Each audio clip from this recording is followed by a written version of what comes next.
Kannur ലോബിയെ വിറപ്പിച്ച് Thomas ഐസക്കിന്റെ കടുത്ത മുന്നറിയിപ്പ് വന്നിരിക്കുന്നു. രേഖ പൂഴ്ത്തിയ ഗോവിന്ദൻ കുടുങ്ങുമ്പോൾ തോമസ് ഐസക്ക് പൊട്ടിത്തെറിച്ചു പോവുകയാണ്.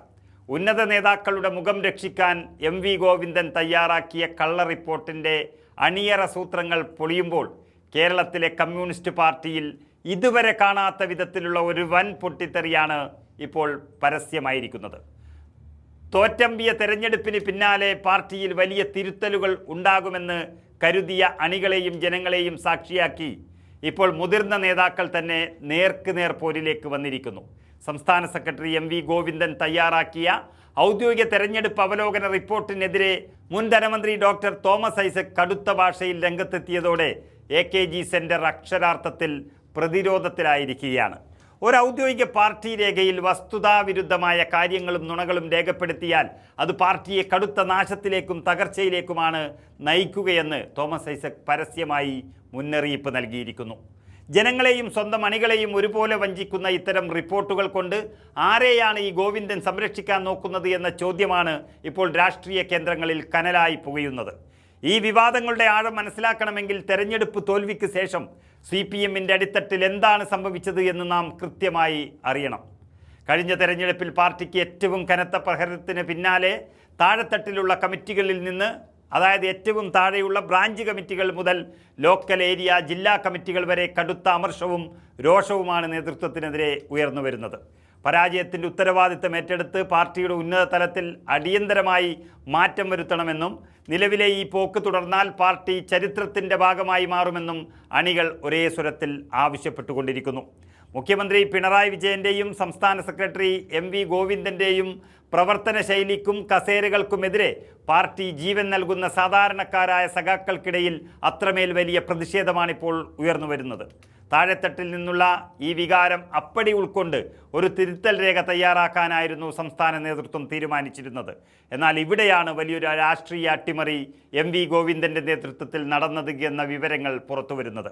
അടിത്തട്ടിലെ കമ്മിറ്റികളിൽ നിന്ന് ഉയർന്നു വന്ന രൂക്ഷമായ വിമർശനങ്ങളും നേതൃമാറ്റമെന്ന കടുത്ത ആവശ്യവും അപ്പാടെ പൂഴ്ത്തിവെച്ചുകൊണ്ടാണ് MV ഗോവിന്ദൻ പാർട്ടിയുടെ ഔദ്യോഗിക തിരുത്തൽ രേഖ തയ്യാറാക്കിയത്. ഉന്നത നേതാക്കളുടെ മുഖം രക്ഷിക്കാനും അവരുടെ കസേരകൾക്ക് യാതൊരു കോട്ടവും തട്ടാതിരിക്കാനും വേണ്ടി അണികളുടെ വികാരത്തെയും പാർട്ടി കമ്മിറ്റികളുടെ യഥാർത്ഥ കണ്ടെത്തലുകളെയും ഗോവിന്ദൻ വെട്ടിമാറ്റുകയും പൂഴ്ത്തുകയും ചെയ്തിരിക്കുന്നു. താഴെത്തട്ടിൽ നടന്ന ചർച്ചകളുടെ യഥാർത്ഥ മുഖം മൂടിവെച്ച് തികച്ചും വസ്തുതാവിരുദ്ധമായ ഒരു കള്ള റിപ്പോർട്ടാണ് സംസ്ഥാന സെക്രട്ടറി പാർട്ടിയുടെ പേരിൽ ഇപ്പോൾ ചമഞ്ഞെടുത്തത്. പാർട്ടിയിലെ വ്യക്തിപൂജയ്ക്കും തെറ്റായ നയങ്ങൾക്കുമെതിരെ ഉയർന്ന ശബ്ദങ്ങളെ ഔദ്യോഗികമായി ഇല്ലാതാക്കാനുള്ള ബോധപൂർവമായ ഒരു ശ്രമമായിരുന്നു ഇത്. പക്ഷേ MV ഗോവിന്ദൻ കളിച്ച ഈ അണിയറ നാടകം പാർട്ടിക്കുള്ളിൽ അതിശക്തനായ നേതാവും ബുദ്ധിജീവിയുമായ തോമസ് ഐസക് കയ്യോടെ പിടികൂടുകയായിരുന്നു. തിരുത്തൽ രേഖ എന്ന പേരിൽ സംസ്ഥാന സെക്രട്ടറി തയ്യാറാക്കിയ ഈ കള്ള റിപ്പോർട്ടിനെതിരെ ഐസക് കടുത്ത ഭാഷയിൽ പൊട്ടിത്തെറിച്ചു. ഒരു കമ്മ്യൂണിസ്റ്റ് പാർട്ടിയുടെ ഔദ്യോഗിക രേഖകളിൽ ഇങ്ങനെ ചരിത്രവിരുദ്ധവും വസ്തുതാവിരുദ്ധവുമായ കള്ളങ്ങൾ എഴുതി ചേർക്കുന്നത് ജനങ്ങളോടും അണികളോടും ചെയ്യുന്ന വഞ്ചനയാണെന്ന് അദ്ദേഹം തുറന്നടിച്ചു. ഇത്തരം തെറ്റായ അവലോകനങ്ങൾ പാർട്ടിയെ തിരുത്താനല്ല, മറിച്ച് പൂർണ്ണമായ നാശത്തിലേക്കാണ് എത്തിക്കുകയെന്നും തോമസ് ഐസക് പരസ്യമായി താക്കീത് നൽകി. സാധാരണഗതിയിൽ കടുത്ത ആഭ്യന്തര പ്രശ്നങ്ങൾ ഉണ്ടായാൽ പോലും അത് പുറത്തറിയാത്ത വണ്ണം മൂടിവെക്കുന്നതാണ് CPMൻ്റെ ഒരു ശൈലി. എന്നാൽ ആ ശൈലിയെയെല്ലാം കാറ്റിൽ പറത്തിക്കൊണ്ട് മുതിർന്ന നേതാക്കൾ തമ്മിൽ പരസ്യമായ തമ്മിൽ തല്ലും പുറത്തുചാട്ടവും നടക്കുന്നത് പാർട്ടിക്കുള്ളിലെ അച്ചടക്കവും പൂർണ്ണമായും തകർന്നു എന്നതിൻ്റെ തെളിവാണ്. ഈ പരസ്യമായ പൊട്ടിത്തെറി കേവലം ഒരു റിപ്പോർട്ടിനെ ചൊല്ലിയുള്ള തർക്കമല്ല, മറിച്ച് CPMൻ്റെ സംസ്ഥാന നേതൃത്വത്തിൽ നിലനിൽക്കുന്ന ആഴത്തിലുള്ള ഭിന്നതകളുടെയും അധികാര തർക്കങ്ങളുടെയും ഒടുവിലത്തൊരു ഉദാഹരണമാണ്.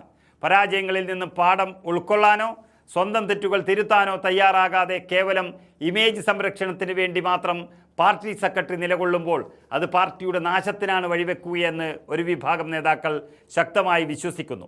ഗോവിന്ദൻ്റെ ഈ ഒത്തുകളിക്കെതിരെ വലിയൊരു വിഭാഗം അണികളും ഇപ്പോൾ തോമസ് ഐസക്കിൻ്റെ നിലപാടിനൊപ്പം നിൽക്കുന്നു എന്നതാണ് ശ്രദ്ധേയം.